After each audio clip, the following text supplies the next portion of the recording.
Hi, I'm Stefan, the BMW DIY guy, and I want to show you how you can easily install and upgrade your BMW with the incredible P3 gauges.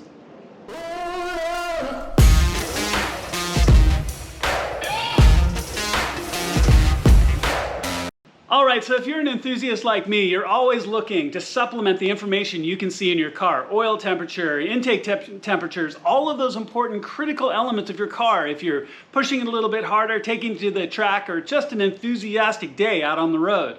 One of the best ways to add that information at a glance are the digital P3 gauges that you can add that actually go and partially replace one of your vents.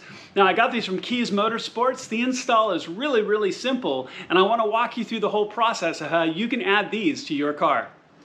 All right, y'all, so this really is an easy install. We're just gonna take our vent out and then actually remove this side plastic piece right here so we can get back behind it. Now, the vent itself, you can actually get to start to come out on your own by just using your fingers and a little bit of just grip.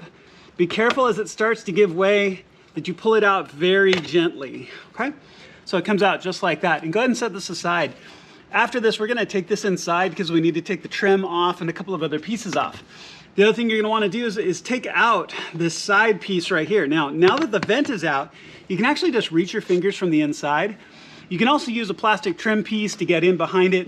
Now, here's the other thing is you can tell right here, it goes back behind your trim. Now, if you'd like, all you have to do is just gap this plastic a little bit, because that way you can get your fingers in back behind and we can feed our cables all through without any problem. You don't have to worry about interfering with your trim at all. So, now with that done, let's go ahead, take your vents over to the workbench. We're gonna take the trim off, and then we're gonna take the top two vanes of the vent out itself. All right, y'all, so this kit comes in really just a few simple pieces where it plugs into your OBD port, where it plugs into the display, and then the display itself that you can see here that is going to replace the top couple of vanes in your vent. So the first thing you have to do is, if you notice, you look along here, there's a whole series of little clips, and where your vents clip to actually the body of the vent itself. So that's front trim. There's more across the bottom. There's these three across the top. So basically all you need to do is just gently pry, and then it comes loose, just like that, okay? So now that that's out, what we're going to be doing is actually taking the vanes themselves out, and they're clipped in just the same from the side. So let me rearrange a little bit so you get a better look, and then we're going to take the vanes themselves out. All right, y'all, so I'll try to get it in the light best I can, but right here you can see there's a little notch. This is the side furthest away from the adjustment dial. So I just use a small flat-bladed screwdriver, press in that notch, and then you'll see the assembly with the vanes in it, as you can tell, comes out. So you can see how that's loose now. So with this loose, you can pull it out of the whole piece, and it'll come out intact in one solid piece like that. Okay? Now, we're going to put it all back together once we're all done. Sometimes if you get lucky, you can pull it all out and it stays all together into one piece. In this case, it didn't. That's okay, because all we're going to do is just reassemble it back together, plus using our little locking plate here for the vanes. Now, when we do this, we're going to have the top two out. So we're going to leave those out. So we're going to take these two and set them aside. Okay? And this is the locking plate for the other side. So we're going to reassemble this all back together. We're also going to take, this is the metal piece inside that helps hold all those vanes in place. Now, when you buy your P3 gauge, it can come with its own little cog, little two-piece cog as well. Or you can use the OEM one and actually bend it a little bit to give the remaining two vanes a little bit of tension. So I'm actually going to use that technique, and it's what's recommended by P3, of bending this back a little bit. And I'll show you once I have it together, but I'm going to bend it back a little bit so it applies tension to the vanes. So let me get this reassembled, and I'll show you how all the rest fits back together. Okay, so here we are with the gauge screen in place. So what you want to make sure to do is go over and take out the other side of the track. We start at the side away from the dial, we pull that track out, then the vanes will come out, and then you can get the track out. Now, if you can get the track out in one piece, that's going to cut down on hassle a little bit, and it won't have all the vanes fall out, but you're going to have to take out the top two anyway. So the screen itself has little posts on it, which go for the post for the vanes. And then you've got the two bottom vanes. Now, a couple of things to point out here. So first of all, you can see this little narrow notch that's sitting on the back of the center vane. This is what will go over the center of this center vane here and control the back vanes. So make sure that that's all straight when you put it back together, and this goes over the middle of this vane. Now also, here's that metal, basically spring clip that I was telling you about. So this is the piece that holds all 4 of the vanes together. And when you only have 2, it can be a little bit loose and it can fight you a little bit and want to be floppy, and potentially this could even fall off. It was just the 2 of them. So you really, like I said, you have 2 options. One, use the little replacement piece from P3, which links these 2 together, or you can use the existing, and what you're going to want to do is bend it out a little bit and put a bow in it, because then what that's going to do, that bow will press up against the side of your vent and will actually give a little bit of tension. We'll give these, you know, where they won't move around quite as easily, and they'll give them a little bit of tension, so you can tip them and they'll actually hold in place. Okay, does that make sense? The other thing you can do is you can also take a pair of needle nose pliers and take the end of this and bend it back ever so gently, just to give a little bit of a gentle curve so it's lighter, you know, it doesn't scratch on the inside, okay?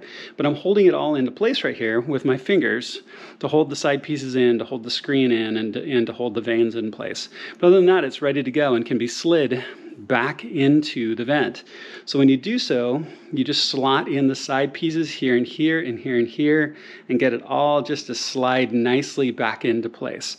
Okay, once that's done, we can put the front trim on and we'll walk through the rest of the install. All right, y'all, so as you can see, it's installed, and it's just kind of a matter of holding it all together, holding all those pieces together, especially with that little metal vane on the side or with the adapter that P3 sells, and sliding the outer rails back in with it all in place. And as you can see, the vent works, and make sure that that center piece that fits over the back vanes works as well, so it works back and forth. Now, the other thing I'm just going to point out, so when I talk about a little bit of extra cable later, if you have this cable pulled down super tight inside your dash, as you see, you won't have enough room for it to close. So make sure that you've got some loose cable back behind the dash when we reinstall this, so you can still have to close the vent as well. So everything is all working at this point. This is all set, so now we can take this out to the car and route all of our cables, and we'll be done. All right, so let me freehand the camera here for a minute. So, okay, so here's where our vent is out. Here's the side port that opened to the side, just so we have a little bit more room. And you could even potentially do it without even opening that up, but since you just press it from the inside. Now, your OBD port is right here, and it's the shape of the end of this cable. So what I did was I pulled the controller box off, and I'm just gonna slowly feed this plug up through. There's a little bit of a gap right here. So if you get a light, and it's gonna be almost impossible to see right at the moment, but right next to your OBD port, there actually is a gap, so you don't even have to take your kick panel off. Just slide this up in between the kick panel and the OBD port right here. Slide it up high enough that you can reach in and get a hold of it, either through the top or through the side right here. And then plug your box back in, and then we'll plug the vent back in, and then we'll fit the vent back into place. But go ahead and feed this cable next and plug it back into your controller box. Okay, y'all, so as you can tell, the cable's fed up and through, no problem. It's plugged into the controller box. I've also gone ahead and plugged in the OBD port down below, so that's ready. Now, you do have some additional options here that I'm not gonna show today, because what I want to show you is the easiest plug and play install, so you can use this technology, but then reverse it back out. You can attach it to a dimmer or other sensor feeds, but we're not gonna do that. I'm gonna go with the simplest install. So what you can do at this point is go ahead and plug the display back in. Put your trim back on. It's got those 4 hooks at the bottom, so go ahead and set those 4 hooks and just rock your trim back up into place, and that's good to go. And that's just gonna be a matter of feeding the cabling back in. The other thing is you want the cabling to fit flat, because the cabling is going to come out of this ducting back behind where this meets into the ducting. The cabling is going to sit like this around that ducting. Okay, so make sure you have enough space that everything still moves here and it doesn't pinch, and like I said earlier, you can turn this dial. Okay, so get this all fit back into place, and I'll show you what it looks like when it's done. All right, here we go.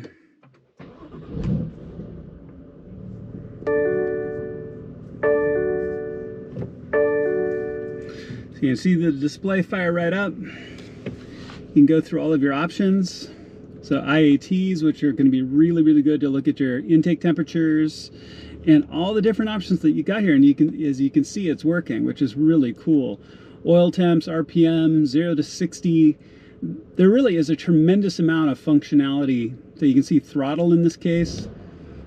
I mean, there's an amazing amount of functionality here as you take a look at this. And this is going to be really useful whether you go to the track or you're just taking it out for the weekend. But it also looks really good. It just fits right in perfectly. Oil temps, really important. So all of these things. So up and working great, as you can tell. So just clean up, put your tools away. All right, guys, so go ahead and put your tools away, which you really almost needed none for this whatsoever. And if you want to make it even easier, when you order it from Kies Motorsports, you can actually order it already pre-assembled in the OEM vent. That way you just take your existing one out, put the new one in, and plug it in, and you're good to go. But if you don't want to order the extra vent or deal with that extra cost, then all you have to do is just assemble it like we did, and you're ready. So thank you so much to Kies Motorsports. I really appreciate them. Make sure to check out all your links and everything you need are in the video description below.